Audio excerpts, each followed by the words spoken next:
À présent, à propos de la fibre optique, ce procédé qui permet de faire circuler des informations, de télécharger des données bien plus rapidement que par les câbles classiques. L'avenir est là, évidemment, pour les entreprises, comme pour vous, particuliers. L'avenir également sur le marché de l'emploi pour de nombreux jeunes qui ont choisi cette filière. Céline Dupérat et Christophe Amourio.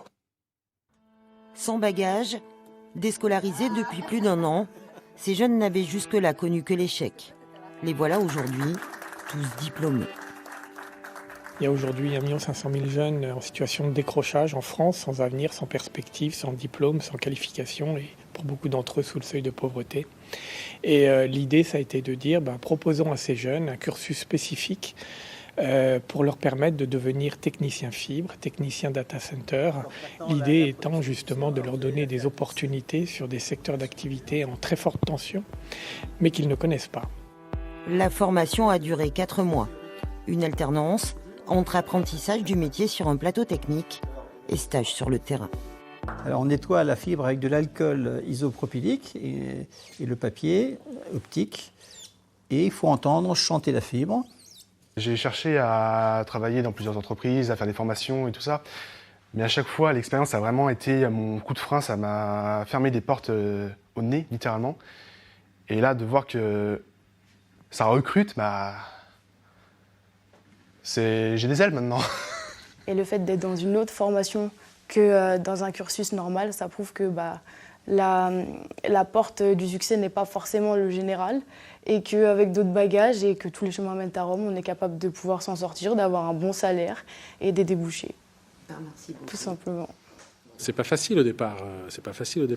D'avoir un groupe de jeunes qui se connaissent pas, qui viennent des quartiers difficiles, qui sont un peu paumés, un peu détruits par le système. Il faut commencer par l'estime de soi. On a commencé par ça en disant vous êtes capable de faire des choses intéressantes, vous êtes capable d'apporter vos compétences en entreprise. Donc il a fallu faire ce travail-là. Et une fois ça amorcé, hop, le reste est passé tout seul. Donc oui, c'est une fierté, ça c'est clair. Sur le territoire, les sous-traitants des opérateurs télécoms s'arrachent le marché. Pour tenir la cadence, ils sont donc prêts à recruter de futurs collaborateurs peu expérimentés mais ultra motivés. Et ça, c'est tout bénef. C'est un plus parce que ça nous évite des coûts de formation qui sont assez onéreux pour des structures comme la nôtre. Néanmoins, là, on a pu les accompagner. On peut aussi les former un peu à notre sauce, si je puis dire, et ce qui nous permet d'avoir un suivi de formation. C'est un socle technique qu'ils vont avoir aujourd'hui. C'est la première pierre de l'édifice. Mais demain, on le voit bien, la fibre optique sera partout, la ville connectée.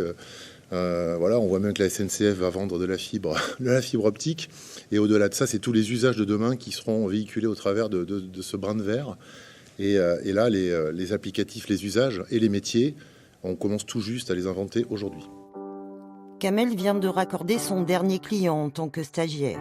Il ne le sait pas encore, mais le patron de l'entreprise a décidé de le recruter en CDI, lui qui n'a connu que les petits boulots en intérim. Et dans la fibre optique, les salaires d'embauche sont largement supérieurs au SMIC, de 1 500 à 1 600 € net par mois.